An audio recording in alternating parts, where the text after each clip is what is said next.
Let's read another true scary story. If you're new here, I'm Krista, and on my account we talk about weird events, paranormal story times, and everything in between. So if you're interested in that genre of content, be sure to give me a follow. I moved around a lot as a kid. We were the kind of family that would have boxes that would always go unopened and undisturbed between moves. My dad was a good guy, but had an issue with authority, so he usually had issues keeping a stable job for more than a year or so. When the lease was up, we'd move closer to his new job. Anyways, during one of these moves, my dad found a steal next to his job. It was an old 2-bed, 1-bath house with a detached garage. I want to say it was around $300 a month for rent in 2003. Apparently, it was a rough part of town. The landlord told us, I won't go into specifics, but I'm required to tell you that someone passed away in the house within the last 5 years. My dad saw a great deal and shrugged it off. We moved in soon after, and things started very quickly. There were noises in the house all the time. It was like we had other people living there. It would generally be noises that you'd expect when other people were around. Things like drawers opening and closing, doors swinging around on their own, water turning on in the bathroom and then back off. Nothing malicious was happening, so we just lived with it. Another weird quirk about the house was that the front door had a keyhole on both sides, so you could not leave the locked house unless you had the keys. You can probably guess where this is going, but not a week or so after we moved in, we lost the keys. Boxes still littered the house, and we were still in unpacking hell. So my dad, obviously stressed from the whole situation, started getting loud about the keys. He accused me of stealing them, he was cursing and being a general pain. Then out of nowhere, we hear the keys hit the floor in the living room right in front of the couch, right onto the floor. He picks them up, tries to rationalize what just happened, says F it, and leaves the house for work. Over the next few months, the stupid keys are the center of the activity. My dad would put them in a glass bowl every day after work, and somehow they would be moved by the morning.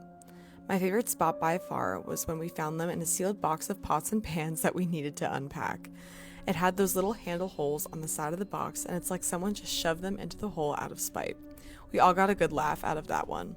Right now you're probably like, okay, what's spine-chilling about some noises and some keys moving around? Well, here you go. The worst thing that happened fairly frequently was the stomping.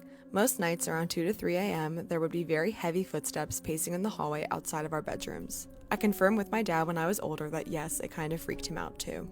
We'd been living in this place for about 8 months at this point, and I was probably around 8 years old. I heard the stomping one night and I just couldn't take it. I screamed out into the hallway, "Stop stomping around, I need to sleep." 15 seconds of silence was abruptly interrupted by what sounded like a bull running full speed into my room. Then my door had 3 very aggressive slamming knocks, one after the other. It was so loud my dad woke up and came to check on me. My stomach started to turn and I suddenly felt like I had to use the toilet.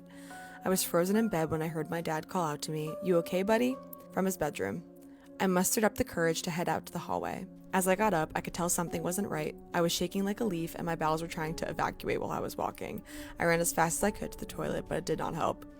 There was a trail from about halfway between my bedroom and the toilet, and my poor dad, worried about my safety, followed me into the bathroom to figure out what the hell just happened.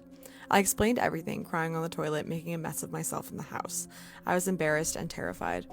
After this, my dad told me, if you ever feel uncomfortable, you can come sleep in my room. Nothing can bug you when I'm around.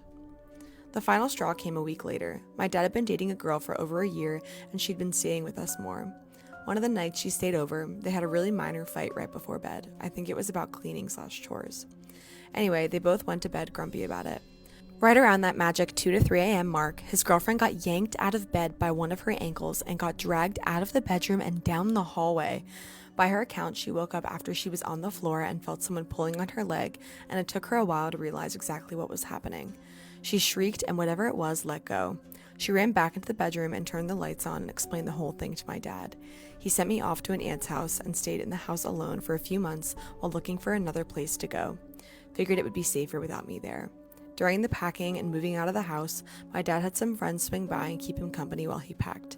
Almost everyone who came by to help mentioned that they saw a small white dog walking around right when they entered the house. Yeah, that place was haunted as fuck. I still think about it from time to time. Wonder if the people who live there now deal with the same stuff or if it's all calmed down.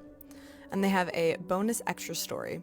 My dad's girlfriend had bought a yoga ball to the house, and as a rambunctious 8-year-old, I wanted to play with it all the time. She tells me I can play with it, but I have to be careful. So we lightly toss it back and forth down the hallway. After a minute or two, I toss the ball and it freezes mid-air before it makes it to her and comes right back to me. She was mortified.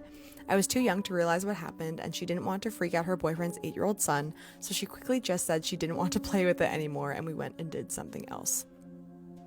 Absolutely not. Absolutely not. The pulling of the ankles from the bed, that's like the classic, like, exorcism sort of situation. I think if they did have this information, they would have probably said something, but I wonder who the person was who died in that house. Like, I wonder what happened to them and what, if it was related to the haunted incidents or whether or not they were the person that was haunting the house.